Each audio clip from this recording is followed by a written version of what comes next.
Renungan Harian Senin 30 Januari 2023 dengan judul Hidup Kudus. Tuhan memanggil Musa dan berfirman kepadanya dari dalam kemah pertemuan.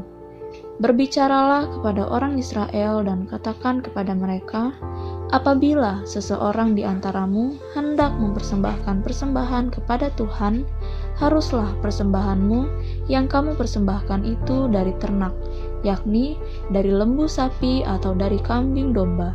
Imamat pasal 1 ayat 1-2. Bahan bacaan Imamat pasal 1 sampai pasal 3. Sekilas tentang imamat. Penulis, banyak orang percaya bahwa Musa yang menulis 5 kitab pertama dalam Alkitab, termasuk kitab imamat. Lukas pasal 24 ayat 44, Yesus berkata kepada mereka, inilah perkataanku yang telah kukatakan kepadamu ketika aku masih bersama-sama dengan kamu, yakni bahwa harus digenapi semua yang ada tertulis tentang aku dalam kitab Taurat Musa dan kitab Nabi-Nabi dan kitab Mazmur.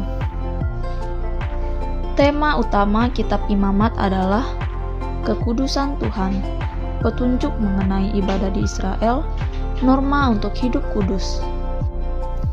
Imamat mencatat daftar yang menarik dan panjang tentang peraturan-peraturan yang Tuhan berikan kepada bangsa Israel setelah mereka keluar dari perbudakan bangsa Mesir, dan Tuhan menjadikan mereka suatu bangsa.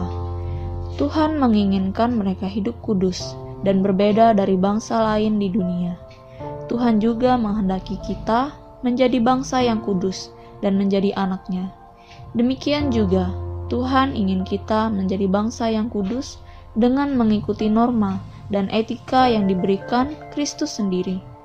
Jika kita benar-benar mengikuti Yesus, kita harus berbeda dengan dunia ini dan mengikuti kehendak Tuhan. Dalam pasal-pasal ini, kita membaca tentang korban-korban, yaitu korban bakaran, pasal 1, korban dari ternak, lembu sapi atau kambing domba, burung yang tidak bercela dan dibakar. Korban sajian, pasal 2, korban dari tepung yang terbaik, minyak dan kemenyan kemudian dibakar. Korban keselamatan, pasal 3 ayat 1, dari lembu jantan dan betina. Ayat 6, kambing jantan dan betina yang tidak bercela. Ayat 5 dan 11, imam harus membakar di atas mezbah sebagai santapan yang baunya menyenangkan Tuhan. Refleksi, sudahkah kita hidup dalam kekudusan untuk menyenangkan Tuhan? Doa, Tuhan, pimpinlah aku dengan firman-Mu dan mampukan aku dengan Roh Kudus untuk aku tetap hidup dalam kekudusan dan menyenangkan-Mu. Amin. Power Statement. Mengejar kekudusan harus dilandaskan kepada anugerah Tuhan, karena semua upaya daging tidak akan pernah sanggup mengerjakannya.